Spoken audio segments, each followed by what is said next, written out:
ಬಹಳ important. Profit and loss. ಇಲ್ಲಿ ನೋಡ್ರಿ, ಈಗ ಒಂದು ವಸ್ತು ಐತೆ ಅಂತ ಅನ್ಕೊಳ್ಳೋಣ. ಈಗ ಯಾವ್ದಾದ್ರು ಒಂದು ಇದನ್ನ ಮೊಬೈಲ್ ಅಂತಂತ ಅನ್ಕೊಳ್ರಿ. ಇದೊಂದು ಮೊಬೈಲ್.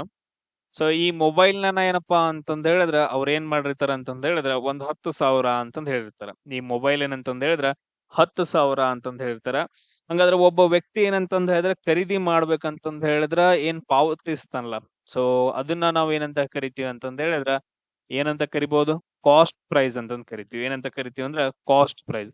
ಅಂದ್ರ ಇದನ್ನ ನಾವು ಕನ್ನಡದಾಗ ಏನಂತ ಕರಿತೀವಿ ಅಂತಂದ್ ಹೇಳಿದ್ರೆ ಕೊಳ್ಳುವ ಬೆಲೆ ಅಥವಾ ಕೊಂಡ ಬೆಲೆ ಅಂತಂದ್ ಹೇಳಿ.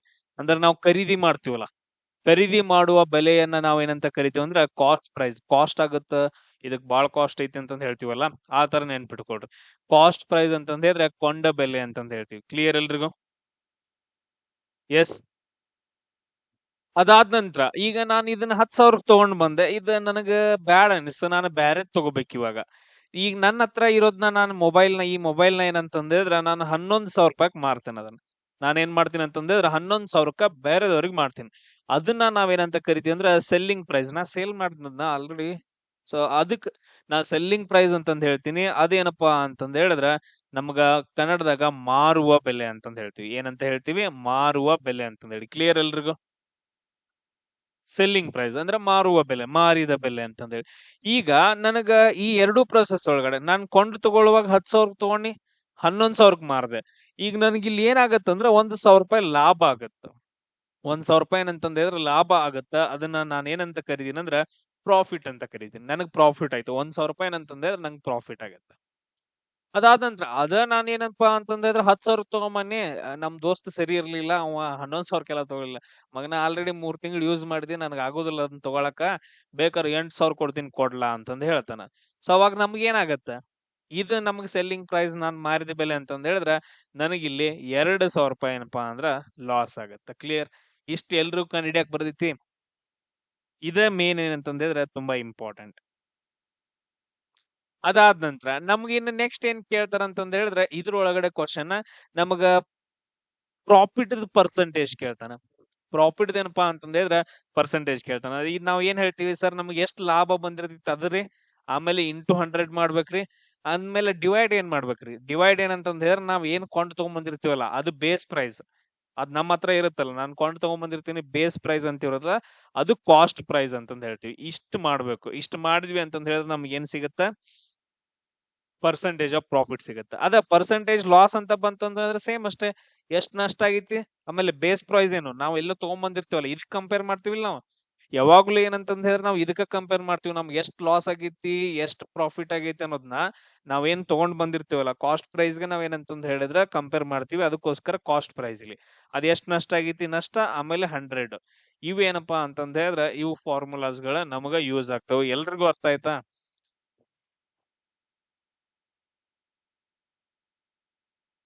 ಸಾಲ್ವ್ ಮಾಡ್ಕೊಂತ ಹೋಗೋಣ. ಬೇಸಿಕ್ಸ್. ಈಗ ನೋಡ್ರಿ, ಒಬ್ಬ ವ್ಯಕ್ತಿಯು 800ಕ್ಕೆ ಒಂದು ವಸ್ತುವನ್ನ ಖರೀದಿ ಮಾಡ್ತಾನ. ಅದಾದ ನಂತರ 1,000ಕ್ಕೆ ಮಾರಾಟ ಮಾಡಿದ್ರೆ ಅವನ ಲಾಭದ ಶೇಕಡಾವಾರು ಎಷ್ಟು ಅಂತಂದ್ ಹೇಳಿ ಕ್ವಶನ್ ಅನ್ನ ಕೇಳಿದಾರ. Very good.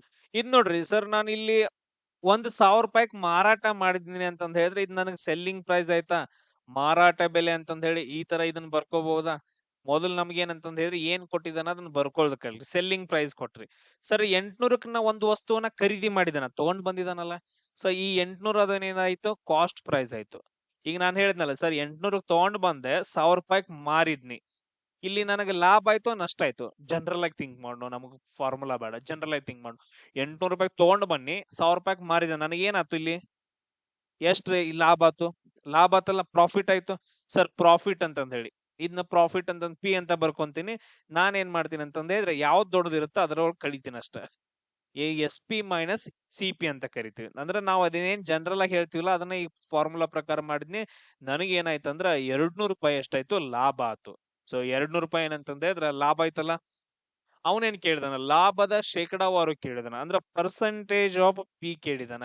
ಇದನ್ನ ನಾವು 200 ಪರ್ಸೆಂಟೇಜ್ ಅಲ್ಲಿ ಹೇಳ್ಬೇಕು ಅಂತಂದೇಳಿ. ಸೊ 200 ಏನಂತಂದ್ ಹೇಳಿ ನಾವು ಪರ್ಸೆಂಟೇಜ್ ಅಲ್ಲಿ ಹೇಳ್ಬೇಕು ಅಂತಂದೇಳಿ ನಮ್ಗೆ ಫಾರ್ಮುಲಾ ಏನೈತಿ? ಸರ್ ಎಷ್ಟು ಲಾಭ ಆಗಿರುತ್ತೆ ಆ ಲಾಭ ರೀ. ಅದಾದ ನಂತರ ಬೇಸ್ ಪ್ರೈಸ್ ಏನೈತ್ರಿ ಇದನ್ನ ರೀ, ಕಾಸ್ಟ್ ಪ್ರೈಸ್. ಎದಕ್ ಕಂಪೇರ್ ಮಾಡ್ತೀವಿ? 800 ಕಂಪೇರ್ ಮಾಡ್ತೀವಲ್ಲ. ಹೆಂಗ್ ಕಂಪೇರ್ ಮಾಡ್ತೀವಿ? ಸರ್ ನಾನು 800 ತಗೊಂಡ್ ಬನ್ರಿ, 1,000 ಮಾರಿನ್ರಿ, ನನಗೆ ಎಷ್ಟ್ ಆಯ್ತು ಅಂತ ಹೇಳಿದ್ರ ಇದಕ್ ಕಂಪೇರ್ ಮಾಡಿದ್ರಿ ನಾನ್ ತಗೊಂಡ್ ಬಂದಿದ್ದಕ್ ನೋಡಿದ್ರಿ ನನಗೆ 200 ರೂಪಾಯಿ ಲಾಭ ಆತಂತಂದ್ರೆ ಹಿಂಗ ಮಾತಾಡ್ತಿರಲ್ಲ. ಸರ್ ನಾವು ಮನ್ಯಾಗ ಏನಂತಂದ್ರೆ ಒಂದ್ ಎಮ್ಮಿ ತಗೊಂಡ್ ಬಂದಿದ್ರಿ 50,000ಕ್ಕೆ ಒಂದ್ ಎಮ್ಮಿ ತಗೊಂಡ್ ಬಂದಿದ್ರಿ. ಒಂದ್ ವರ್ಷ ಆದ ನಂತರ ಅದನ್ನ ನಾವೇನ್ ಮಾಡಿದ್ವಿ ಅಂದ್ರೆ 80,000ಕ್ಕೆ ಮಾರಿದ್ವಿ. ಅಂದ್ರ ನಿಮ್ಗೆ ಇಲ್ಲಿ ನೀವು ಯಾವ್ದು ಕಂಪೇರ್ ಮಾಡತ್ತೀವಿ ಸರ್ ನಾವು ತಗೊಂಡ್ ಬಂದಾಗ 50,000 ಮಾರಿದ್ 80,000 ಹಂಗಂದ್ರ ನಮ್ಗೆ ಟೋಟಲ್ ಆಗಿ ಒಂದು 30,000 ರೂಪಾಯಿ ಲಾಭ ಆತ್ರಿ ಅಂತಂದೇಳಿ ಇದಕ್ ಕಂಪೇರ್ ಮಾಡಕತ್ತಿರಲ್ಲ ಈ ಕಾಸ್ಟ್ ಪ್ರೈಸ್. ಅದಕ್ಕೋಸ್ಕರ ಕಾಸ್ಟ್ ಪ್ರೈಸ್ ಏನಂತಂದ್ರೆ ಇಂಪಾರ್ಟೆಂಟ್ ಆಗತ್ತ.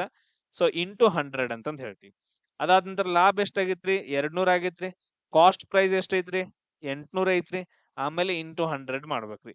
ಇದ್ ನೋಡ್ರಿ ಇದ್ 2 ಜೀರೋ ಕ್ಯಾನ್ಸಲ್, ಇದ್ 2 ಜೀರೋ ಕ್ಯಾನ್ಸಲ್. 2 ಒಂದ್ಲೆ 2 ನಾಲ್ಕ್ಲೆ, ಇದು 4 ಒಂದ್ಲೆ 4 25. ಹಂಗಂದ್ರ ನಮ್ಗ ಪರ್ಸೆಂಟೇಜ್ ಪ್ರಾಫಿಟ್ ಎಷ್ಟಾಗತ್ತಂದ್ರ 25% ಆಗತ್ತೆ. ಕ್ಲಿಯರ್ ಎಲ್ರಿಗೂ? ಹೋಗ್ಲಿ ಅವನು ನಂಗೆ ಗೊತ್ತಾಗ್ಲಿಲ್ಲ ಇದ. ಈಗ ನೋಡ್ರಿ ಈಗ 800 ರೂಪಾಯಿ ಐತಿ. ಇದು 800 ರೂಪಾಯಿ ಏನಪ್ಪಾ ಅಂತಂದ್ರೆ ಇದು 100%. ಇದು 800 ಏನಂತಂದ ಹೇಳಿದ್ರೆ 100% ಕರೆಕ್ಟಾ? ಇನ್ನೊಂದ್ ತರ ಹೇಳೋದು, ಈ 800 ಏನಂತಂದ ಹೇಳಿದ್ರೆ ಇಲ್ಲಿ ಸೈಡ್ಗೆ ಬರಿತೀನಿ. 800 ಏನಂತಂದ ಹೇಳಿದ್ರೆ 100% ಇರುತ್ತೆ ಯಾವಾಗ್ಲೂ. ಈಗ ನಮಗ್ ಪ್ರಾಫಿಟ್ ಎಷ್ಟು ಬಂದೈತ್ರಿ? ಪ್ರಾಫಿಟ್ ಎಷ್ಟು ಬಂದೈತೆ ಅಂತಂದ ಹೇಳಿದ್ರೆ 200 ರೂಪಾಯಿ ಬಂದೈತೆ. ಹಂಗಾದ್ರೆ ಎಷ್ಟು ಪರ್ಸೆಂಟೇಜ್ ಅಂತಂದ ಹೇಳಿ ಕ್ರಾಸ್ ಮಲ್ಟಿಪ್ಲಿಕೇಶನ್ ಮಾಡ್ರಿ ನಿಮ್ಗೆ ಆನ್ಸರ್ ಬರುತ್ತೆ. ಸಿಂಪಲ್. ಅರ್ಥ ಆಯ್ತಾ ಇದು ನಾನು ಹೆಂಗ್ ಬರ್ದ್ನಿ ಅಂತಂದ ಹೇಳಿ? ನಾವು ಯಾವಾಗ್ಲೂ ಏನಂತಂದ ಹೇಳಿದ್ರೆ ಕಾಸ್ಟ್ ಪ್ರೈಸ್ ನಾವು ಕಂಪೇರ್ ಮಾಡ್ತೀವಿ.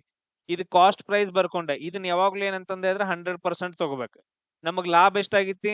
ಲಾಭ 200 ಆಗೈತ್ರಿ. ನಾವು ಲಾಭದ ಪರ್ಸೆಂಟೇಜ್ ಕಂಡಿಬೇಕಲ್ಲ ಅದನ್ನ ನಾವು ಎಕ್ಸ್ ಅಂತ ತಗೊಳ್ರಿ. ಇವೆರಡು ಮಲ್ಟಿಪ್ಲಿಕೇಶನ್ ಮಾಡ್ಕೊಳ್ರಿ 800 ಎಕ್ಸ್ ಆಗತ್ತ. ಇದು 100 ಇಂಟು 200 ಆಗತ್ತ. ಅವಾಗ ನಮ್ಗೆ ಏನಂತಂದ ಹೇಳಿದ್ರೆ ಎಕ್ಸ್ ಬರುತ್ತಲ್ಲ ಅದ ನಮ್ದು ಆನ್ಸರ್ ಆಗಿರುತ್ತೆ. ಅರ್ಥ ಆಯ್ತೇನ್ರಪ್ಪ ಎರಡೂ ತರ? ಬಟ್ ಆದ್ರೆ ಇದು ಏನೈತಲ್ಲ ಇದು ಸ್ಟೆಪ್ ಬೈ ಸ್ಟೆಪ್ ಏನೈತಲ್ಲ ಅದು ಬಾಳ ಇಂಪಾರ್ಟೆಂಟ್. ಯಾಕಂದ್ರೆ ಇದು ಏನಾದ್ರು ಚೇಂಜ್ ಮಾಡಿಕೊಟ್ಟ ಅಂತಂದ ಹೇಳಿದ್ರೆ ನಮ್ಗೆ ಆನ್ಸರ್ ಬರಂಗಿಲ್ಲ. ನೆಕ್ಸ್ಟ್ ಕ್ವಶನ್ ನೋಡ್ರಿ, ಏನ್ ಕೊಟ್ಟಿದಾನ ಏನ್ ಬಿಟ್ಟಿದಾನ ಅದನ್ನ ಹೇಳ್ರಿ ಮೊದ್ಲು. ಇಲ್ಲಿ ನೋಡ್ರಿ 15% ನಷ್ಟದೊಂದಿಗೆ ಒಂದು ವಸ್ತುವನ್ನ 680ಕ್ಕೆ ಮಾರಾಟ ಮಾಡಲಾಯಿತು. ಹಾಗಾದ್ರೆ ಕೊಂಡ ಬೆಲೆ ಏನು ಅಂತ ಕ್ವಶನ್ ಕೇಳಿದನ. ಈಗ ನಾವೇನ್ ಮಾಡೋಣ ಅಂತಂದ ಹೇಳಿದ್ರೆ ಫಾರ್ಮುಲಾ ಪ್ರಕಾರ ಮಾಡ್ಕೊಂತ ಹೋಗೋಣ. ಇಲ್ಲೇನ್ರಿ ಸರ್ ಮಾರಾಟ ಮಾಡಿದಾನ ಅಂತಂದ ಹೇಳಿದ್ರೆ ಇದು ಸೆಲ್ಲಿಂಗ್ ಪ್ರೈಸ್ ರೀ 680 ರೂಪಾಯಿ ರೀ. ಕರೆಕ್ಟಾ? ಅರ್ಥ ಆಯ್ತಾ ಎಲ್ರಿಗೂ? ಇಲ್ಲಿ ನೋಡ್ರಿ ಸರ್ ಲಾಸ್ ಪರ್ಸೆಂಟೇಜ್ ಕೊಟ್ಟಿದಾನ್ರಿ. ಇಲ್ಲಿ ನೋಡ್ರಿ ಲಾಸ್ ಪರ್ಸೆಂಟೇಜ್ ಕೊಟ್ಟಿದಾನ 15% ಅಂತಂದ ಹೇಳಿ. ಓಕೆ, ಹಂಗಾದ್ರೆ ಏನ್ ಕೇಳಿದನ್ರಿ? Cost price ಕೇಳಿದಾನ. ಏನ್ ಕೇಳಿದಾನ? Cost price ಕೇಳಿದಾನ. ಈಗ ನಾವು ಫಸ್ಟ್ ಏನ್ ಮಾಡ್ಕೋಬೇಕಂತಂದ ಹೇಳಿದ್ರೆ ಈ ತರ ಕೊಟ್ಟಾಗ ನಾವು ಲಾಸ್ ಅನ್ನ ಹೆಂಗ್ ಬರಿತೀವಿ ಆಮೇಲೆ ಇದನ್ನೆಲ್ಲ ನೋಡ್ಕೋಬೇಕಾಗತ್ತ. ಅದನ್ನ ನಾನು ಒಂದೊಂದ್ ಹೇಳ್ಕೊಂತ ಹೋಗ್ತೀನಿ. ಈಗ ನೋಡ್ರಿ ಲಾಸ್ ಪರ್ಸೆಂಟೇಜ್ ನ ನಾವು ಹೆಂಗ್ ಬರಿತೀವಿ? Loss percentage equal to loss ಅದಾದ ನಂತರ ಸಿ ಪಿ ಇಂಟು 100 ಅಂತ ಬರಿತೀವಿ. ಕರೆಕ್ಟಾ? ಲಾಸ್ ಸಿ ಪಿ ಆಮೇಲೆ 100 ಅಂತಂದೇಳಿ. ಈ ಲಾಸ್ ಅನ್ನ ಹೆಂಗ್ ಬರಿತೀವಿ? Cost price minus selling price. ಯಾಕಂದ್ರೆ ಕಾಸ್ಟ್ ಪ್ರೈಸ್ ತಗೊಂಡ್ ಬಂದಿದ್ ಬೆಲೆ ಜಾಸ್ತಿ ಇರ್ತೈತ್ರಿ, ಅದ್ರೊಳಗೆ ಸೆಲ್ಲಿಂಗ್ ಪ್ರೈಸ್ ಮೈನಸ್ ಮಾಡಿದ್ರೆ ನಮಗ್ ಲಾಸ್ ಆಗತ್ತ ಅಂತಂದೇಳಿ. ಸರ್ ಇಷ್ಟೊಂದೆಲ್ಲ ಬ್ಯಾಡ್ರಿ, ಈಸಿಯಾಗಿ ಹೇಳೋಣ ಸಿಂಪಲ್ ಆಗಿ. ಸರ್ ನಮಗೆ ಇದು ದೇವರನಿಗೂ ಅರ್ಥ ಆಗತ್ತಿಲ್ರಿ, ಬಟ್ ಅದನ್ನ ಅರ್ಥ ಮಾಡ್ಕೊಳಕ್ ನೀವು ಕಲಿಬೇಕು. ಈಗ ನೋಡ್ರಿ ಸಿಂಪಲ್ ಆಗಿ ನೋಡ್ರಿ ಏನೈತೆ ಅಂತಂದ ಹೇಳಿದ್ರೆ selling price cost price initially ಏನಂತ ತಗೋಬೇಕು? ಯಾವಾಗ್ಲೂ 100% ಅಂತ ತಗೋಬೇಕು. ಏನಂತ ತಗೋಬೇಕು? ಯಾವಾಗ್ಲೂ ಏನಂತಂದ ಹೇಳಿದ್ರೆ ಸೆಲ್ಲಿಂಗ್ ಪ್ರೈಸ್ ಆಗಿರ್ಬೋದು ಆಮೇಲೆ ಕಾಸ್ಟ್ ಪ್ರೈಸ್ ಆಗಿರ್ಬೋದು ಯಾವಾಗ್ಲೂ ಏನಂತಂದ ಹೇಳಿದ್ರೆ ಇವು 100% ಇರ್ತಾವ. ನಾವು ಇಮ್ಯಾಜಿನೇಷನ್ ಮಾಡ್ಕೋಬೇಕು. ಅದಾದ ನಂತರ ಈ ಮಾರಾಟ ಏನ್ ಮಾಡಿದಾನಲ್ಲ ಇದು 680 ರೂಪಾಯಿ ಐತಿ. ಇದು ಮಾರಾಟ ಮಾಡಿದಾನಲ್ಲ ಇದು 680 ರೂಪಾಯಿ ಐತ. ಬಟ್ ಆದ್ರೆ ಎಷ್ಟಾಗೈತಿ? 15% ಲಾಸ್ ಆಗೈತೆ. ಸೊ ಮಾರಾಟ ಮಾಡಿದ ಬೆಲೆ ಸೆಲ್ಲಿಂಗ್ ಪ್ರೈಸ್ ಎಷ್ಟ್ ಇರ್ಬೇಕ್ರಿ? 100% ಇರ್ಬೇಕ್ರಿ. ಬಟ್ ಆದ್ರೆ ಇಲ್ಲಿ ನಮ್ಗೆ ಎಷ್ಟಾಗೈತ್ರಿ? 15% ಲಾಸ್ ಆಗೈತೆ ಅಂತಂದ ಹೇಳಿದ್ರೆ ಇದು ಎಷ್ಟಾಗತ್ತ? ಸಿಂಪಲ್. ಇಲ್ಲೇನ್ 15% ಲಾಸ್ ಆಗಿರುತ್ತೆ ಅಂತ ಹೇಳ್ತಾನಲ್ಲ ಅವಾಗ 100 ಮೈನಸ್ ಮಾಡೋದು ಅಂದ್ರೆ ಎಷ್ಟು ಬರುತ್ತ? 85% ಬರುತ್ತ. 85% ಆಫ್ ಎಕ್ಸ್ ಅಂತ ತಗೊಳ್ರಿ. ಸೊ ಎಕ್ಸ್ ಈಕ್ವಲ್ ಟು ಏನಾಗತ್ತ? 680 ಕೆಳಗಡೆ 85% ನ 85 ಇಂಟು 100 ಅಂತ ಬರ್ಕೊಂತೀನಿ. ಇವಾಗ ಎಷ್ಟು ಬರುತ್ತ ನೋಡ್ರಿ ಆನ್ಸರ್? Very good. ಸೊ ನಮ್ಮ ಆನ್ಸರ್ ಎಷ್ಟು ಬರುತ್ತೆ ಅಂದ್ರೆ 800 ಬರುತ್ತೆ. ಇದೇನ್ ಕಂಡು ಹಿಡಿದಿರ್ತೇವಲ್ಲ ಎಕ್ಸ್ ಅದೇ ಏನಪ್ಪಾ ಅಂತಂದ್ರೆ ಕಾಸ್ಟ್ ಪ್ರೈಸ್ ಆಗಿರುತ್ತೆ. ಅರ್ಥ ಆಯ್ತಾ ಎಲ್ರಿಗೂ? ಅರ್ಥ ಆಯ್ತಾ ಇಲ್ವಾ? ಅರ್ಥ ಆಗ್ಲಿಲ್ಲ ಅಂತಂದ್ರೆ ಕೇಳ್ರಿ ನಾ ಹೇಳ್ತೀನಿ, ಯಾಕಂದ್ರೆ ಬಾಳ ಇಂಪಾರ್ಟೆಂಟ್. ಇಲ್ಲಿ ನೋಡ್ರಪ್ಪ ಇದು ಏನಂತಂದ ಹೇಳಿದ್ರೆ ಇದನ್ನ 680 ಅಂತ ತಗೊಳೋದು ಬೇಡ. ಮೊದಲು ಏನಂತಂದ ಹೇಳಿದ್ರೆ ಸೆಲ್ಲಿಂಗ್ ಪ್ರೈಸ್ ಅಂತ ತಗೊಂಡು ಇಲ್ಲಿ ಏನಂತಂದ ಹೇಳಿದ್ರೆ ಮಾರಾಟ ಬೆಲೆ ಕೊಟ್ಟಿದ್ದಾನ ಇದು ಸೆಲ್ಲಿಂಗ್ ಪ್ರೈಸ್. ಇದು ಯಾವಾಗ್ಲೂ ಏನಿರುತ್ತೆ 100% ಇರುತ್ತೆ. ಸೆಲ್ಲಿಂಗ್ ಪ್ರೈಸ್ ಏನಂತಂದ ಹೇಳಿದ್ರೆ 100%. ಅಂದ್ರೆ ನಮ್ ಹುಡುಗಿ ಏನಂತಂದ ಹೇಳಿದ್ರೆ ಬಾಳ್ ಚಂದ ಇದಾಳ ಅಂತಂದೇಳಿ. ನಮ್ ಹುಡುಗಿ ಏನಂತಂದ ಹೇಳಿದ್ರೆ ಬಾಳ್ ಚಂದ ಇದಾಳ ಅಂದಂಗ. ಸೆಲ್ಲಿಂಗ್ ಪ್ರೈಸ್ ಏನಪ್ಪಾ ಅಂತಂದ್ರೆ 100%. ಬಟ್ ಅದ್ರ ರಿಯಾಲಿಟಿ ಏನಾಗತ್ತ? ಮೇಕಪ್ ಮಾಡ್ಕೊಂಡಿರ್ತಾಳ ಅಂದ್ರ ಲಾಸ್. ಹಾ ಅಂದ್ರೆ ಇಲ್ಲಿ ಏನಾಗೈತೆ ಅಂದ್ರ 15% ಲಾಸ್ ಅಂತ ಕೊಟ್ಟಿದಾನೆ, 680 ಅಂತ ಕೊಟ್ಟಿದಾನೆ. ಸೆಲ್ಲಿಂಗ್ ಪ್ರೈಸ್ ನಾನು ಏನಂತಂದ ಹೇಳಿದ್ರೆ 680 ಅಂತ ಬರ್ಕೊಂಡೆ. ಬಟ್ ಅದ್ರ 15% ಲಾಸ್ ಅಂತಂದೈತೆ. ಬಟ್ ಅದ್ರ ಇಲ್ಲಿ ಏನೈತೆ ನಾವ್ ಅನ್ಕೊಂಡಿದ್ 100 ರೀ. ಬಟ್ ಅದ್ರ ಇಲ್ಲಿ 680 ಅನ್ನೋದು ಒಂದು ವ್ಯಾಲ್ಯೂ ಕೊಟ್ಟಿದಾನಲ್ಲ, ಆ ವ್ಯಾಲ್ಯೂ ಎದಕ್ ಸಮ್ ಆಗಿರ್ತೈತ್ರಿ? -15 ಮಾಡ್ಬೇಕು. ಇಲ್ಲಿ ಏನ್ ಲಾಸ್ ಅಂತ ಕೊಟ್ಟಿದಲ್ಲ ಅದ್ -15 ಮಾಡಿದ್ರೆ 85%. ಓನ್ಲಿ ಅದ್ ಏನಂತಂದ್ ಹೇಳಿದ್ರೆ ಆಕ್ಚುಲಿ ಅದು 100% ಏನಂತಂದ್ ಹೇಳಿದ್ರೆ ಮಾರಾಟ ಆಗ್ಬೇಕಿತ್ರಿ. ಬಟ್ ಅದ್ರ 15% ಲಾಸ್ ಆಗಿ ಓನ್ಲಿ 85% ಮಾರಾಟ ಆಗೈತ್ರಿ. ಅದಕ್ಕೋಸ್ಕರ ಅದ್ 680 ಬಂದೈತ್ರಿ. ಎಲ್ರಿಗೂ ಅರ್ಥ ಐತ್ರಿ ಇವಾಗ? ಅರ್ಥ ಆಯ್ತಾ ಇವಾಗ? ಎದಕ್ ನಾವು 85% ಈಕ್ವಲ್ ಟು 680 ಅಂತ ತಗೊಂಡ್ವಿ ಇಂಟು ಎಕ್ಸ್ ಮಾಡ್ಕೋಬೇಕು. ಅವಾಗ ನಮ್ದು ಆನ್ಸರ್ ಏನಂದ್ರೆ ಕರೆಕ್ಟ್ ಆಗಿ ಬರುತ್ತೆ. ಅರ್ಥ ಆಯ್ತೇನ್ರೋ? ಇನ್ನೊಂದ್ ಮಾಡೋಣ್ರಿ ನೋಡ್ರಿ. ಈಗ ಇದೈತೆ, ಇಲ್ಲಿ ಏನ್ ಕೊಟ್ಟಿದಾನ? 1200 ಬೆಲೆಯ ಸೈಕಲ್ ಅನ್ನು 10% ಲಾಭಕ್ಕ ಮಾರಾಟ ಮಾಡಿದ್ರೆ ಸೆಲ್ಲಿಂಗ್ ಪ್ರೈಸ್ ಎಷ್ಟಾಗತ್ತೆ ಅಂತಂದೇಳಿ. ಇದನ್ನ ಹೆಂಗ್ ಮಾಡ್ತೀರಿ? ನಾನ್ ಹೇಳದ್ನಲ್ಲ ಹೆಂಗಂತಂದ್ ಹೇಳಿದ್ರೆ, ಸೊ ಯಾವಾಗ್ಲೂ ಏನಂತಂದ್ ಹೇಳಿದ್ರೆ ಈ ತರ ಈಕ್ವಲ್ ಅಂತಂದ್ ಹೊಡಿಬೇಕು. ಇಲ್ಲಿ ಏನಂತಂದ್ ಹೇಳಿದ್ರೆ ಸೆಲ್ಲಿಂಗ್ ಪ್ರೈಸ್ ಬರುತ್ತೆ, ಈ ಕಡೆ ಏನಂತಂದ್ ಹೇಳಿದ್ರೆ ಕಾಸ್ಟ್ ಪ್ರೈಸ್ ಬರುತ್ತೆ. ಈ ಸೆಲ್ಲಿಂಗ್ ಪ್ರೈಸ್ ಏನಂತಂದ್ ಹೇಳಿದ್ರೆ 100%, ಕಾಸ್ಟ್ ಪ್ರೈಸ್ ಏನಂತಂದ್ ಹೇಳಿದ್ರೆ ಆಲ್ವೇಸ್ 100% ಅಂತ ತಗೋಬೇಕು. ಬಟ್ ಆದ್ರೆ ಇಲ್ಲಿ ಏನ್ ಕೊಡಿದಾನೆ ಸರ್? 1200 ಬೆಲೆಯ ಸೈಕಲ್ ಅನ್ನ 1200 ಬೆಲೆಯ ಸೈಕಲ್ ಅನ್ನ ಅಂತಂದ್ ಹೇಳಿದ್ರೆ ಅದೇನಾಯ್ತ್ರಿ? ಅದು ಯಾವಾಗ್ಲೂ ಏನಂತಂದ್ ಹೇಳಿದ್ರೆ ಕಾಸ್ಟ್ ಪ್ರೈಸ್ ಆಯ್ತು. ಮಾರಾಟ ಬೆಲೆ ಕೇಳಿದಾನ, ಸೆಲ್ಲಿಂಗ್ ಪ್ರೈಸ್ ನಮ್ಗೆ ಕೇಳಿದಾನ, ಹಂಗ ಬರ್ಕೊಡ್ರಿ. ಈ ಸೆಲ್ಲಿಂಗ್ ಪ್ರೈಸ್ ಅನ್ನೋದು 1200 8% ಲಾಭ ಆಗೈತಿ, 10% ಲಾಭ ಆಗೈತೆ. ಅಂದ್ರೆ ಏನಾಯ್ತದು? ಈ 1200 ಅನ್ನೋದು ಏನಾಗತ್ತ? ಸಿಂಪಲ್ ಆಗಿ ನೋಡ್ರಿ, 1200 ಅಂತ ತಗೊಂಡಿದಾನ, ಸೆಲ್ಲಿಂಗ್ ಪ್ರೈಸ್ ಐತೆ. ಸೆಲ್ಲಿಂಗ್ ಪ್ರೈಸ್ ಏನಪ್ಪಾ ಅಂತಂದ್ರೆ 10% ಲಾಭ ಆಗೈತೆ ಅಂತಂದ್ ಹೇಳಿ. ನಾವು ಕಂಡು ಹಿಡಿಬೇಕಾಗಿರೋದು 100% ಕಂಡು ಹಿಡಿಬೇಕೇನ? ಇಲ್ಲಿ 100% ಕಂಡು ಹಿಡಿಯಂಗಿಲ್ಲ. ಯಾಕಂತಂದ ಹೇಳಿದ್ರೆ ಇಲ್ಲಿ ಬರುವಂತ ಸೆಲ್ಲಿಂಗ್ ಪ್ರೈಸ್ ಏನಂತಂದ ಹೇಳಿದ್ರೆ 100% ಇರುತ್ತೆ, ಮ್ಯಾಲ ಎಕ್ಸ್ಟ್ರಾ ಬಂದೈತೆ 10% ಅಂತಂದ ಹೇಳಿ. ಸೊ 100ಕ್ಕೆ ಅದನ್ನ ಸೇರಿಸಬೇಕು, 110% ಅಂತಂದ ಹೇಳ್ತೀವಿ. ಕ್ಲಿಯರ್? 110% CP ಬರ್ಕೊಂಡ್ವಿ ಈಕ್ವಲ್ ಟು SP ಅಂತ ಬರ್ಕೊಂಡ್ವಿ. ಸೇಮ್ ಯಾವಾಗ್ಲೂ ಇದೇ ತರ ಬರ್ಕೋಬೇಕು. ನಾನು ಹೆಂಗ್ ಬೇಕಾದಂಗ್ ಬರ್ಕೋತಾನಂದ್ರ ವರ್ಕೌಟ್ ಆಗುದಿಲ್ಲ, ಅದು ಕರೆಕ್ಟ್ ಆಗಂಗಿಲ್ಲ. ಇವಾಗ ನೋಡ್ರಿ, 110, so 110 divided by 100 into 1200 equal to SP ಅಂತಂದೇಳಿ. ಯಾವಾಗ್ಲೂ ಪರ್ಸೆಂಟೇಜ್ ಏನಿರುತ್ತಲ್ಲ ಕ್ಯಾಲ್ಕುಲೇಷನ್ ಮಾಡಿದ್ದು, ಮೈನಸ್ ಮಾಡೋದು ಪ್ಲಸ್ ಮಾಡೋದು. ನಷ್ಟ ಬಂತು ಅಂತಂದ ಹೇಳಿದ್ರೆ ಮೈನಸ್ ಮಾಡೋದ, ಲಾಭ ಅಂತ ಬಂತು ಅಂತಂದ ಹೇಳಿದ್ರೆ 100ಕ್ಕೆ ಪ್ಲಸ್ ಮಾಡೋದ. ಇದನ್ನೊಂದು ಕಲೀರಿ. ಆಮೇಲೆ ಎಲ್ಲಾನು ಈ ಕಡೆನ ಬರ್ಕೋಬೇಕು. ಇದನ್ ಕೊಟ್ಟಿದ್ದ ಅಂತಂದ ಹೇಳಿದ್ರೆ ಡೈರೆಕ್ಟ್ ಆಗಿ ಈ ತರ ಬರ್ಕೊಂಡ್ವಿ. ಈ 2 0 ಕ್ಯಾನ್ಸಲ್. ಎಷ್ಟಾಗತ್ ನೋಡ್ರಿ?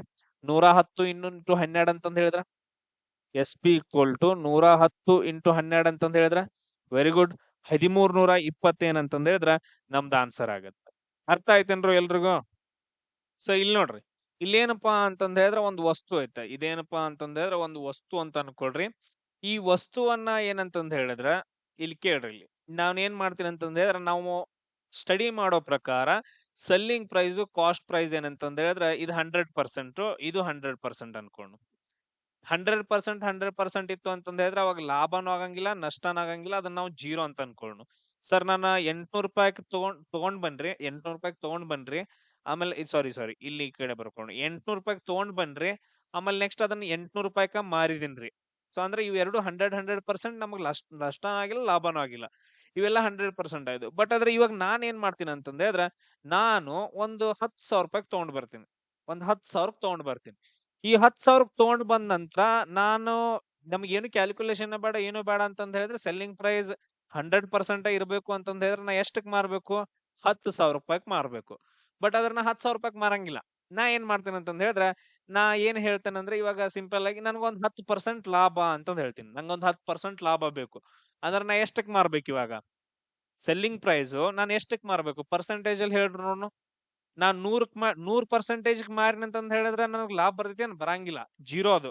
ಅಂದ್ರ ನಾ ಎಷ್ಟಕ್ ಮಾರ್ಬೇಕು? 110% ಲಾಭ ಮಾರಬೇಕು. ಅರ್ಥ ಆಯ್ತಾ ಎಲ್ರಿಗೂ? 110% ಮಾರ್ಬೇಕು ನಾ. ಈಗ ಅದ ನೋಡ್, ನಾ ಹೇಳ್ತೇನೆ ಸರ್ ನಮ್ದು ಇವಾಗಿನ ಲೈಫ್ ಹಾಳಾಗೈತ್ರಿ, ಪರಿಸ್ಥಿತಿ ಕೆಟ್ಟೈತಿ, ಹರಿದ್ 12 ಆಗೈತ್ರಿ, 25% ನಂಗ್ ಲಾಸ್ ಆಗೈತ್ರಿ ಸರ್ ಅಂತಂದ್ ಹೇಳಿದ್ರ ನಾ ಎಷ್ಟಕ್ ಮಾರಿದ್ನಂದ್? 25% ನಂಗೆ ಲಾಭ ಆಗಿತ್ತು ಅಂದ್ರ ನಾ 100% ಎಲ್ಲಾದ್ರೂ ಮಾರಿದ್ನಿ ಅಂತಂದ್ ಹೇಳಿದ್ರೆ ಏನೂ ಆಗಿರಂಗಿಲ್ಲ. ಅಂದ್ರ ನಾ 75% ಮಾರಿದಿನ್ರಿ, ಅದಕ್ಕೋಸ್ಕರ ನಂಗೆ 25% ಲಾಸ್ ಆಯ್ತು. ಎಲ್ರಿಗೂ ಅರ್ಥ ಆಯ್ತೇನ್ರಿ ಇವಾಗ ಕ್ಲಿಯರ್ ಆಗಿ? ವೆರಿ ಗುಡ್, ಅಷ್ಟ. ನೆಕ್ಸ್ಟ್ ನೋಡ್ರಿ, ಇದನ್ನ ಕಂಡಿಡಿರಿ. ಇಲ್ಲಿ ನೋಡ್ರಿ, ಆ ಟ್ರಿಕ್ ಇಲ್ಲಿ ಹತ್ತಂಗಿಲ್ಲ, ಆ ಟ್ರಿಕ್ ಇಲ್ಲಿ ಬರಂಗಿಲ್ಲ. ಇಲ್ಲಿ ನಷ್ಟದ ಪರ್ಸೆಂಟೇಜ್ ಕಂಡಿಡಿ ಅಂತಂದ್ ಹೇಳ್ದ ಅಂದ್ರ ಅದು ಬರಂಗಿಲ್ಲ. ಸೊ ಇಲ್ಲಿ ನೀವು ಸ್ಟೆಪ್ ಬೈ ಸ್ಟೆಪ್ ಮಾಡ್ಬೇಕು. Yes, very good. ಇಲ್ಲಿ ನೋಡ್ರಿ, ಒಬ್ಬ ವ್ಯಾಪಾರಿ 50ಕ್ಕೆ ಒಂದು ಲೇಖನವನ್ನ ಖರೀದಿ ಮಾಡ್ತಾನ ಅಂತಂದ್ ಹೇಳಿದ್ರೆ ಅದನ್ನ ನಾವೇನಂತ ಕರಿತೀವಿ? ಕಾಸ್ಟ್ ಪ್ರೈಸ್ ಅಂತ ಕರಿತೀವಿ. ನಿಮ್ಗೆ ಯಾರಿಗಾದ್ರೂ ನನ್ನ ಜೊತೆ ಹೇಳುತ್ನಾಗ ಮೆಸೇಜ್ ಹಾಕರಿದ್ರೆ ಹಾಕ್ರಿ, ಯಾಕಂದ್ರ ಒಂಥರ ಪ್ರಾಕ್ಟೀಸ್ ಆಗತ್ತ. ಕಾಸ್ಟ್ ಪ್ರೈಸ್ ಏನಂತಂದ್ ಹೇಳಿದ್ರೆ 50 ಆಯ್ತು. ಹಂಗಾದ್ರ ಅವ್ನ ಏನ್ ಮಾಡ್ತಾನಂದ್ರ 40ಕ್ಕೆ ಮಾರಾಟ ಮಾಡ್ತಾನ. 40ಕ್ಕೆ ಏನಪ್ಪಾ ಅಂತಂದ್ ಹೇಳಿದ್ರೆ ಮಾರಾಟ ಮಾಡ್ತಾನಂದ್ರ ಅದನ್ನ ಮಾರಿದ ಬೆಲೆ ಅಂತಂದ್ ಹೇಳ್ತೀವಿ, ಸೆಲ್ಲಿಂಗ್ ಪ್ರೈಸ್ ಅಂತಂದ್ ಹೇಳ್ತೀವಿ. SP = ಏನಂತಂದ್ ಹೇಳಿದ್ರೆ 40. ಹಂಗಾದ್ರೆ ಏನಾಗತ್ತೆ ಇಲ್ಲಿ? ಅವನಕ್ಕೆ ಕೊಟ್ಟಿದಾನ, ನಷ್ಟ ಆಗತ್ತಂತಂದ್ ಹೇಳಿ. ಈಗ ನಾವೇನ್ ಮಾಡೋನು? ಲಾಸ್ ಅಂತಂದ್ ಹೇಳಿ. ಲಾಸ್ = ಏನು? ಡೈರೆಕ್ಟ್ ಆಗಿ ನೋಡ್ರಿ, ನಾವು ತಗೊಂಡಿದ್ ಬೆಲೆ, ಮಾರಿದ ಬೆಲೆ ಇಷ್ಟ ಐತ್ ಅಂತಂದ್ ಹೇಳಿದ್ರ 50 - 40 ಅಂತಂದ್ ಹೇಳಿ. ಸೊ CP - SP ಅಂತಂದ್ ಹೇಳ್ತೀವಿ. 10 ರೂಪಾಯಿ ಏನಪ್ಪಾ ಅಂದ್ರ ನಮಗ್ ಲಾಸ್ ಆಯ್ತು. 10 ರೂಪಾಯಿಗೆ ಲಾಸ್ ಆಯ್ತು. ಈ 10 ರೂಪಾಯಿ ಲಾಸ್ ಆಗೈತೆ ಅಂತಂದ್ ಹೇಳಿದ್ರ ಈ ಪರ್ಸೆಂಟೇಜ್ ಒಳಗ್ ಕಂಡಿಡ್ಬೇಕು. ಏನು? L% ಲಾಸ್ ಎಷ್ಟಾಗಿರುತ್ತ ಡಿವೈಡೆಡ್ ಬೈ CP. ನಾವು ತಗೊಂಡ್ ಬಂದಿರೋದು ಆಮೇಲೆ 100. ಎದಕ್ ಕಂಪೇರ್ ಮಾಡ್ತೀವಿ ಅಂದ್ರೆ ತಗೊಂಡ್ ಬಂದಿರೋದಕ್ಕ ಕಂಪೇರ್ ಮಾಡ್ತೀವಲ್ಲ, ಅದಕ್ಕೋಸ್ಕರ CP. ಲಾಸ್ = 10 ಡಿವೈಡೆಡ್ ಬೈ ತಗೊಂಡ್ ಬಂದಿರೋದಕ್ಕೆ ಎಷ್ಟ? 50 ರೂಪಾಯಿಕ ಇಂಟು 100 ಅಂತಂದ್ ಹೇಳ್ತೇವೆ. 51 52 10 × 2 ಅಂತಂದ್ರೆ 20% ಆಗತ್ತ. ಕ್ಲಿಯರ್ ಎಲ್ರಿಗೂ? ಇದು ನೋಡ್ರಿ, 20% ಲಾಭ ಗಳಿಸಲು 400ರ ವಸ್ತುವನ್ನು ಎಷ್ಟಕ್ಕ ಮಾರಾಟ ಮಾಡ್ಬೇಕು ಅಂತ ಕೇಳಿದಾರ. ಸೊ ಇದು ಈಸಿ ಐತೆ, ಟ್ರೈ ಮಾಡ್ರಿ. ಎಷ್ಟಕ್ ಮಾರಾಟ ಮಾಡ್ಬೇಕು ಅಂತಂದ್ ಹೇಳಿದ್ರ ಸೆಲ್ಲಿಂಗ್ ಪ್ರೈಸ್ ಕೇಳಿದಾನ. ಆಮೇಲೆ 400 ವಸ್ತು ಅಂತಂದ್ ಹೇಳಿದ್ರ ಇದು ಬೇಸ್ ಪ್ರೈಸ್, ಅಂದ್ರೆ ಇದು ಕಾಸ್ಟ್ ಪ್ರೈಸ್. ಎಸ್. ಅದಾದ ನಂತರ ನೆಕ್ಸ್ಟ್ ನಾನು ಇನ್ನೂ ಒಂದು ಈಸಿಯಾಗಿ ಹೇಳ್ತೇನೆ ಸರ್. ಇಲ್ಲಿ ಪರ್ಸೆಂಟೇಜ್ ಅಂತ ಬರ್ಕೊಡ್ರಿ. ಸೊ ಅದಾದ ನಂತರ ಇಲ್ಲಿ SP / CP ಅಂತಂದ್ ಹೇಳಿ ಹಿಂಗ್ ನೆನ್ಪಿಟ್ಕೊಡ್ರಿ. ಈ ಪರ್ಸೆಂಟೇಜ್ ಅಂತಂದ್ ಹೇಳಿದ್ರೆ 20% ಲಾಭ ಅಂತಂದ್ ಐತ್ರಿ. 20% ಲಾಭ ಅಂತಂದ್ ಹೇಳಿದ್ರೆ ಅದನ್ನ ಏನ್ ಮಾಡ್ಬೇಕ್ರಿ? 100 ಒಳಗಡೆ ಸೇರ್ಸ್ಬೇಕ್ರಿ. 120% ಆಯ್ತಾ? ಈ 120% ಇಲ್ಲಿ ಬರ್ಕೊಡ್ರಿ. ಅದಾದ ನಂತರ ಇಲ್ಲಿ ಏನ್ ಕೊಟ್ಟಿದಾನ್ರಿ? SP ಕೇಳಿದಾನ, ಹಂಗ ಬರ್ಕೊಡ್ರಿ. CP ಕೊಟ್ಟಿದಾರ, ಅದನ್ನ 400 ಹಿಂಗ್ ಬರ್ಕೊಡ್ರಿ. ಸೊ 120% ಹೆಂಗ್ ಬರ್ಕೊಂತೇವ್ರಿ? 120 / 100 ಅಂತಂದ್ ಹೇಳಿ. ಅದಾದ ನಂತರ SP / 400 ಅಂತಂದ್ ಹೇಳಿ. ಇವೆರಡು 0 ಕ್ಯಾನ್ಸಲ್ ರೀ, ಈ ಕಡೆ 2 0 ಕ್ಯಾನ್ಸಲ್. ಇದನ್ನ ಆ ಕಡೆ ಕಳಿಸ್ರಿ. SP = ಏನಾಗತ್ತ? 120 × 4 ಆಗತ್ತ. ಸೊ ನಮ್ದು ಆನ್ಸರ್ ಎಷ್ಟಾಗತ್ತ? 480 ಆಗತ್ತ. ಕ್ಲಿಯರ್ ಎಲ್ರಿಗೂ? ಈಸಿ ಆಗಿ. ಸೊ ಇದನ್ನ ನೆನ್ಪಿಟ್ಕೊಡ್ರಿ. ಅರ್ಥ ಆಯ್ತಾ ಎಲ್ರಿಗೂ? ನೆಕ್ಸ್ಟ್ ಕ್ವಶನ್ ನೋಡ್ರಿ. ಒಂದು ವಸ್ತುವನ್ನ 240ಕ್ಕೆ ಮಾರಾಟ ಮಾಡುವುದರಿಂದ 20% ನಷ್ಟವಾಗುತ್ತದೆ. ಆಮೇಲೆ 20% ಲಾಭ ಪಡೆಯಲು ಅದನ್ನ ಎಷ್ಟಕ್ಕೆ ಮಾರಾಟ ಮಾಡಬೇಕು ಅಂತ ಕ್ವಶನ್ ಕೇಳಿದಾನ. ಇದು next level second type questions ಗಳಂತಂದ್ ಹೇಳಿ ಬರ್ತಾವ. ಟ್ರೈ ಮಾಡ್ರಿ ಇದನ್ನ. ಈಗ ನೋಡ್ರಿ, ಒಂದು ವಸ್ತುವನ್ನ 240ಕ್ಕೆ ಮಾರಾಟ ಮಾಡೋದ್ರಿಂದ 20% ನಷ್ಟ ಆಗತ್ತ ಒಂದು.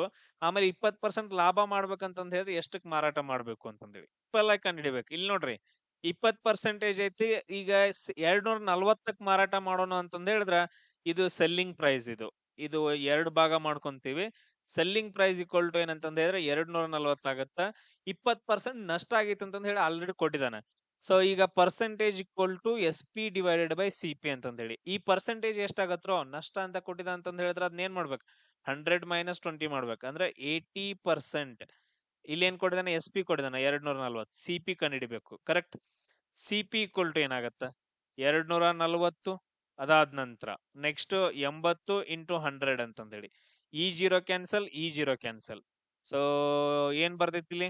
8 1 8 3 ನಮ್ದು ಆನ್ಸರ್ ಎಷ್ಟಾಗತ್ತ ಅಂತಂದ್ರೆ 300 ಅಂತಂದ್ ಹೇಳಾಗತ್ತ. Cost price. ಇದೇನಪ್ಪಾ ಅಂತಂದ್ ಹೇಳಿದ್ರೆ ಕಾಸ್ಟ್ ಪ್ರೈಸ್ ಯಾವಾಗ ಕಂಡಿಡಿದ್ವಿ? ಇವಾಗ ಕಂಡಿಡಿದ್ವಿ. ಸೊ 240 20%. ಇದೇನಂತಂದ್ ಹೇಳಿದ್ರೆ ನಮ್ದು ಬೇಸ್. ಇದು ಬೇಸ್.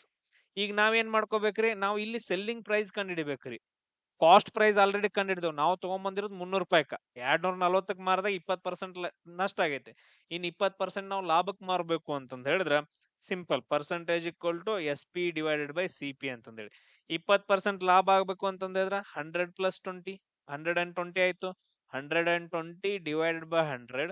ಸೊ ಎಸ್ ಪಿ ವ್ಯಾಲ್ಯೂನ ಕಂಡುಹಿಡಿಬೇಕು. ಸಿ ಪಿ ಎಷ್ಟೈತಿ ನಮ್ದು ಇಲ್ಲಿ ಕಂಡುಹಿಡಿದದ್ದು 300 ರೂಪಾಯಿ ಐತಿ ನೋಡ್ರಿ. ಇವೆರಡು ಜೀರೋ ಕ್ಯಾನ್ಸಲ್, ಇವೆರಡು zero cancel. S P equal to 120 into 3, ನಮ್ದು ಆನ್ಸರ್ ಎಷ್ಟು ಬರುತ್ತೆ ಅಂದ್ರೆ 360 ಅಂತ ಬರುತ್ತೆ. ಸೊ 360 ರೂಪಾಯಿಗೆ ನಾವೆಲ್ಲಾದ್ರೂ ಮಾರಾಟ ಮಾಡಿದ್ವಿ ಅಂತಂದ್ ಹೇಳಿದ್ರ ಅವಾಗ ನಮಗ ಇದ್ರ ಪ್ರಕಾರ ಕಂಪೇರ್ ಮಾಡಿದ್ರ ಎಷ್ಟು ಪರ್ಸೆಂಟೇಜ್ ಬರುತ್ತೆ? ನಮ್ಗ 20% ಲಾಭ ಬರುತ್ತೆ. ಅರ್ಥ ಆಯ್ತಾ ಎಲ್ರಿಗೂ? ಸೊ ಇಲ್ಲಿ ನೋಡ್ರಿ, ಕೊಂಡ ಬೆಲೆ ಏನಂತಂದ್ ಹೇಳಿದ್ರೆ 150 ಐತೆ. ಕೊಂಡ ಬೆಲೆ ಅಂತಂದ್ ಹೇಳಿದ್ರೆ ಸರ್ ಕಾಸ್ಟ್ ಪ್ರೈಸ್ ರೀ 150 ಐತೆ. ಲಾಭ ಎಷ್ಟಪ್ಪ ಅಂತಂದ್ ಹೇಳಿದ್ರೆ 30 ಐತೆ. ಲಾಭದ ಪರ್ಸೆಂಟೇಜ್ ಕೇಳಿದಾನೆ. So profit percentage equal to ಏನಂತ ಬರ್ಕೊಂತೀವಿ ಸರ್? ಎಷ್ಟು ಲಾಭ ಆಗಿತ್ತು ಅದು ಲಾಭ ರೀ ಡಿವೈಡೆಡ್ ಬೈ ಕಾಸ್ಟ್ ಪ್ರೈಸ್ ರೀ ಇಂಟು 100 ಅಂತಂದೇಳಿ. ಲಾಭ ಎಷ್ಟಾಗೈತ್ರಿ? 30 ಆಗೈತಿ. ಅದಾದ ನಂತರ ಕಾಸ್ಟ್ ಪ್ರೈಸ್ 150 ಐತ್ರಿ ಇಂಟು 100. ಇದು ಜೀರೋ ಕ್ಯಾನ್ಸಲ್, ಇದು ಜೀರೋ ಕ್ಯಾನ್ಸಲ್. 3 ಒಂದ್ಲೆ 3 ಐದ್ಲೆ. ಅದಾದ ನಂತರ 5 20 ಏನಂತಂದ್ರೆ 100 ಆಗತ್ತ. 20% ಏನಪ್ಪಾ ಅಂದ್ರ ನಮ್ದು ಪ್ರಾಫಿಟ್ ಆಗುತ್ತೆ. ಕ್ಲಿಯರ್?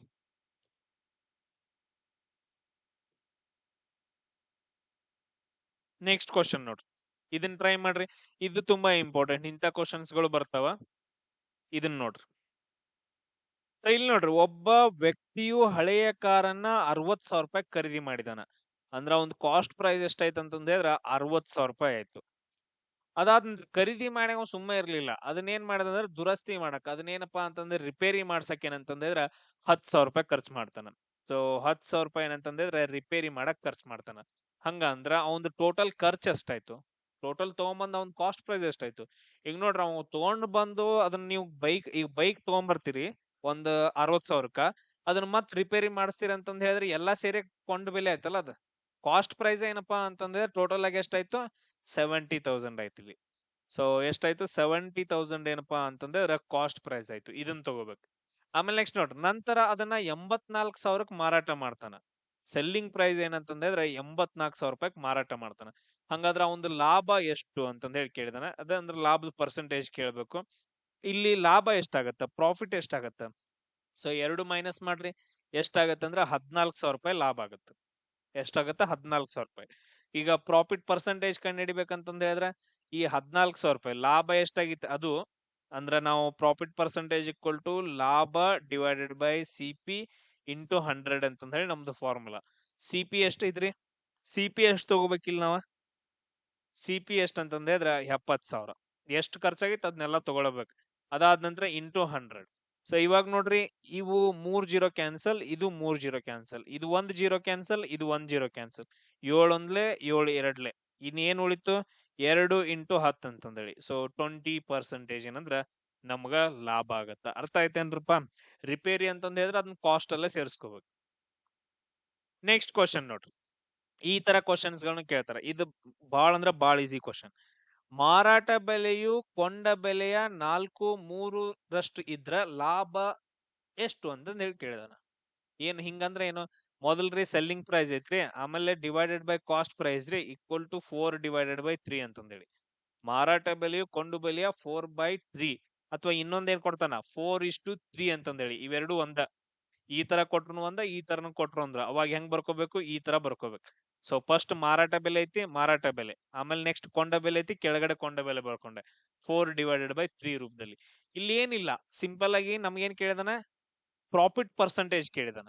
ಎಸ್, ನಾವ್ ಇಲ್ಲೇನ್ ತಗೋಬೇಕು? ಎಸ್ ಪಿ ಈಕ್ವಲ್ ಟು 4 ಅಂತ ತಗೊಳ್ರಿ, ಸಿ ಪಿ ಈಕ್ವಲ್ ಟು 3 ಅಂತ ತಗೊಳ್ರಿ. ಹಂಗಾದ್ರೆ ನಮ್ಗೆ ಪ್ರಾಫಿಟ್ ಎಷ್ಟಾಯ್ತು ಇಲ್ಲಿ? ಪ್ರಾಫಿಟ್ ಎಷ್ಟಾಯ್ತು?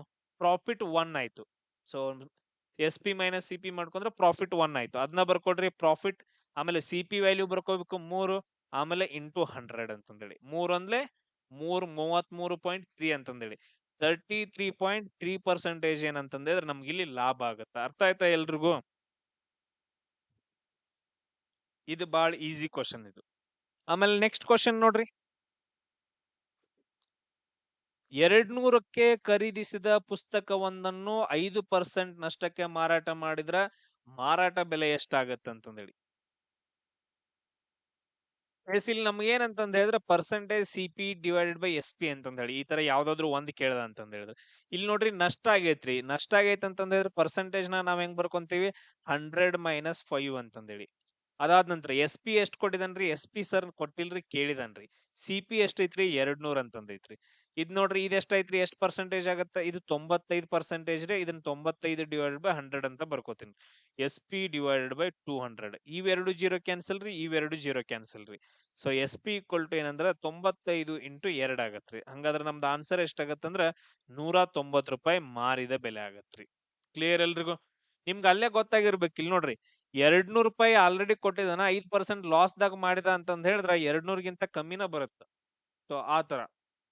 ನೆಕ್ಸ್ಟ್ ನೋಡ್ರಿ, ಒಬ್ಬ ವ್ಯಕ್ತಿಯು 1500ಕ್ಕೆ ಒಂದು ವಸ್ತುವನ್ನ ಖರೀದಿಸಿ 12% ನಷ್ಟಕ್ಕೆ ಮಾರಾಡಿದ್ರ ಅವಂದು ನಷ್ಟ ಎಷ್ಟಾಗತ್ತ ಅಂತಂದ್ ಹೇಳಿ ಕ್ವಶನ್ ಕೇಳಿದಾರೆ. ಟ್ರೈ ಮಾಡ್ರಿ ಇದನ್ನ. ಇಲ್ಲಿ ನೋಡ್ರಿ, ಈಗೇನ್ ಕಟ್ಟಿದಾನ, 1500ಕ್ಕೆ ಒಂದು ವಸ್ತುವನ್ನ ಖರೀದಿ ಮಾಡ್ತಾ ಅಂತಂದೇಳಿ ನಮಗ್ ಪರ್ಸೆಂಟೇಜ್ ಇಲ್ಲಿ ಕೊಟ್ಟಿದಾನ. ಸೊ ಅಂದ್ರೆ ಇಲ್ಲಿ ಏನಪ್ಪ 12% ಅಂತಂದ್ ಹೇಳಿದ್ರೆ ನಮ್ಗೆ ಏನಾಗತ್ತ, ನಾವ್ ಹೆಂಗ್ ಬರ್ಕೋಬೇಕು ಸರ್, 100 12% ತೆಗಿಬೇಕ್ರಿ. ಅಂದ್ರೆ ಎಷ್ಟ, 88%. 88 ಡಿವೈಡೆಡ್ ಬೈ 100 ಅಂತಂದೇಳಿ ಕಾಸ್ಟ್ ಪ್ರೈಸ್ ಎಷ್ಟೈತ್ರಿ, 1500 ಐತ್ರಿ. ಅದಾದ ನಂತರ ನಾವು ಸೆಲ್ಲಿಂಗ್ ಪ್ರೈಸ್ ಕಂಡುಹಿಡಿಬೇಕ್ರಿ. ಅದಾದ ನಂತರ ನೋಡ್ರಿ, ಇವೆರಡು ಜೀರೋ ಕ್ಯಾನ್ಸಲ್ ಆಗತ್ರಿ, ಇವೆರಡು ಜೀರೋ ಕ್ಯಾನ್ಸಲ್ ಆಗತ್ತೆ. SP ಈಕ್ವಲ್ ಟು ಎಷ್ಟಾಗತ್ರಿ, 88 ಇಂಟು 15 ಆಗತ್ತೆ. ಇದನ್ನ ಸಾಲ್ವ್ ಮಾಡಿದಾಗ ಎಷ್ಟು ಬರ್ದಿದ್ರು, 88 ಇಂಟು 15 ಮಾಡಿದ್ರ ವೆರಿ ಗುಡ್, 1320 ಬರುತ್ತೆ. ಎಷ್ಟು ಬರುತ್ತ, SP ಈಕ್ವಲ್ ಟು 1320. ಸರ್ ತಗೊಂಡ್ ಬಂದಾಗ 1500 ತಗೊಂಡಾರಿ, ಮಾರಾಟ 1320 ಮಾರಾಟ ಮಾಡಿದ ಅಂದ್ರ ಅವಂಗ ಲಾಸ್ ಎಷ್ಟಾಯ್ತು ಹಂಗಾದ್ರೆ? ಈಗ 1500 ಒಳಗೆ ಇದನ್ನ ಕಳಿರಿ, 1500 ಮೈನಸ್ 1320 ಮಾಡ್ರಿ, ನಮ್ಗೆ ಎಷ್ಟು ಬರುತ್ತಪ್ಪ ಅಂತಂದ್ರೆ ಎಷ್ಟು ಬರ್ತೈತಿ, ಇದು 8, ಆಮೇಲೆ 180 ರೂಪಾಯಿ ಏನಂದ್ರೆ ಲಾಸ್ ಆಗುತ್ತೆ. ಅರ್ಥ ಆಯ್ತಾ ಎಲ್ರಿಗೂ? ಎಸ್. ಆಮೇಲೆ ನೆಕ್ಸ್ಟ್ ಕ್ವಶನ್ ನೋಡ್ರಿ, ಒಂದು ವಸ್ತುವನ್ನ 540ಕ್ಕೆ ಮಾರಾಟ ಮಾಡೋದ್ರಿಂದ 10% ಲಾಭ ಆಗತ್ತ. ಹಂಗಾದ್ರೆ ಆ ವಸ್ತುವಿನ ಕೊಂಡ ಬೆಲೆ. Direct question, direct answer. ನಾನು ಸ್ಪೀಡ್ ಆಗಿ ಮಾಡ್ತೀನೋ, ನೀವು ಸ್ಪೀಡ್ ಆಗಿ ಮಾಡ್ತೀರೋ, ಟ್ರೈ ಮಾಡೋಣ.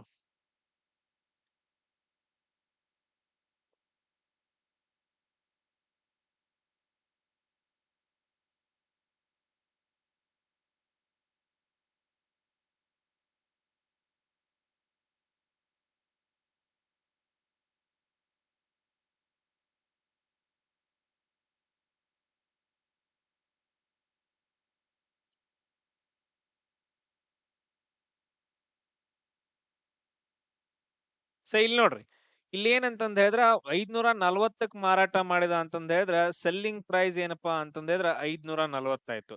ಕೊಂಡ ಬೆಲೆಯನ್ನ ಕಂಡಿಡಿ ಅಂತಂದ್ ಹೇಳಿದ ಅಂತಂದ್ರೆ CP ಪರ್ಸೆಂಟೇಜ್ ಎಷ್ಟಾಗತ್ರಿ, 110% ಆಗತ್ತ. ಈ 110% ನ 110 ಡಿವೈಡೆಡ್ ಬೈ 100 ಅಂತ ಬರಿತೀನಿ. CP ಈ ಕಡೆ ತಗೊಳ್ರಿ, 100 ಆ ಕಡೆ ಕಳಿಸ್ರಿ. ನೋಡ್ರಿ, CP ಈ ಕಡೆ ಬಂತು, ಆಮೇಲೆ 540 ಇಂಟು 100 ಆಯ್ತು. ಸೊ ಇದನ್ನು ಕೂಡ ಕೆಳಗ್ ಕಳಿಸ್ರಿ, ಈ ತರ ಬರುತ್ತ 110 ಅಂತಂದೇಳಿ ಈ ತರ ಬಂತು. ಸೊ ಇವಾಗ ಎಷ್ಟು ಬರ್ಬೋದು, ಇದು 540 ಇಂಟು 10 ಡಿವೈಡೆಡ್ ಬೈ 11 ಅಂತಂದ್ ಹೇಳಿದ್ರೆ ಎಷ್ಟು ಬರುತ್ತೆ? ಸೊ 490 ಪಾಯಿಂಟ್ ಸಮಥಿಂಗ್ ಬರುತ್ತೆ. ಎಷ್ಟು ಬರುತ್ತೆ? 490.9 ಅಂತಂದ್ ಹೇಳಿ ಹಿಂಗ್ ಸಮಥಿಂಗ್ ಬರುತ್ತೆ. ಅಂದ್ರೆ ನಮ್ದು ಆನ್ಸರ್ ಎಷ್ಟು ಅಂತಂದ್ ಹೇಳಿದ್ರ ಆಪ್ಷನ್ C ಆಗುತ್ತೆ. ಕ್ಲಿಯರ್ ಎಲ್ರಿಗೂ? ಹಾ. ನೆಕ್ಸ್ಟ್ ನೋಡ್ರಿ, ಲಾಸ್ಟ್ ಕ್ವಶನ್. ಕೊಂಡ ಬೆಲೆ ಮಾರಾಟ ಬೆಲೆಯ ಅನುಪಾತ 5:6 ಆಗಿದ್ದರೆ ಲಾಭ ಎಷ್ಟಾಗತ್ತ, ಶೇಕಡಾ ಲಾಭ ಎಷ್ಟಾಗತ್ತ ಅಂತ ಕ್ವಶನ್ ಕೇಳಿದಾನೆ. ಕೊಂಡ ಬೆಲೆ ಮತ್ತು ಮಾರಾಟ ಬೆಲೆ ಈ ಅನುಪಾತದಾಗ ಇತ್ತು ಅಂತಂದ ಹೇಳಿದ್ರೆ ಸಿಂಪಲ್ ಆಗಿ ಏನಿಲ್ಲ, ಕೊಂಡ ಬೆಲೆ ಕಾಸ್ಟ್ ಪ್ರೈಸ್ ನ 5 ಅಂತ ತಗೊಳ್ರಿ, ಮಾರಾಟ ಬೆಲೆ ನೆಕ್ಸ್ಟ್ ಕೊಟ್ಟಿದಾನ, ಸೆಲ್ಲಿಂಗ್ ಪ್ರೈಸ್ ಏನಂತಂದ್ರೆ ಅದ್ರ 6 ಅಂತ ತಗೊಳ್ರಿ. ಹಂಗಾದ್ರೆ ಇಲ್ಲಿ ನಮ್ಗ ಪ್ರಾಫಿಟ್ ಎಷ್ಟಾಗತ್ರಿ, 2 ಮೈನಸ್ ಮಾಡ್ರಿ, 1 ರೂಪಾಯಿ ಜಾಸ್ತಿ ಆಗತ್ತಂತಂದ ಹೇಳಿ. ಹಂಗಾದ್ರೆ profit percentage equal to profit divided by CP into 100 ಅಂತಂದೇಳಿ. ಪ್ರಾಫಿಟ್ ಎಷ್ಟೈತ್ರಿ, 1 ರೂಪಾಯಿ ಐತ್ರಿ. CP ಎಷ್ಟೈತ್ರಿ, 5 ರೂಪಾಯಿ ಐತ್ರಿ, ಇಂಟು 100. ಸೊ 5 ಒಂದ್ಲೆ 5 20. So profit percentage equal to ಎಷ್ಟಾಗತ್ತಂದ್ರ 20% ಅಂತಂದೇಳಿ. ಅರ್ಥ ಆಯ್ತಾ? ಸೊ ಇದ್ರಲ್ಲಿ ನಾವು 3 ಟೈಪ್ಸ್ ಕ್ವಶನ್ಸ್ ಗಳನ್ನ ನೋಡಿದ್ವಿ. ಅದಾದ ನಂತರ ಈಸಿಯಾಗಿ ಸಾಲ್ವ್ ಮಾಡಿದ್ವಿ. ಎಲ್ರಿಗೂ ಅರ್ಥ ಆಗೈತಾ? ಇನ್ನು ಕೆಲವು ಕ್ವಶನ್ಸ್ ಗಳನ್ನ ನಾಳೆಗೂ ತಗೊಂಡ್ ಬರ್ತೀನಿ, ನಾಳೆಗೂ ಡಿಸ್ಕಷನ್ ಮಾಡೋಣ.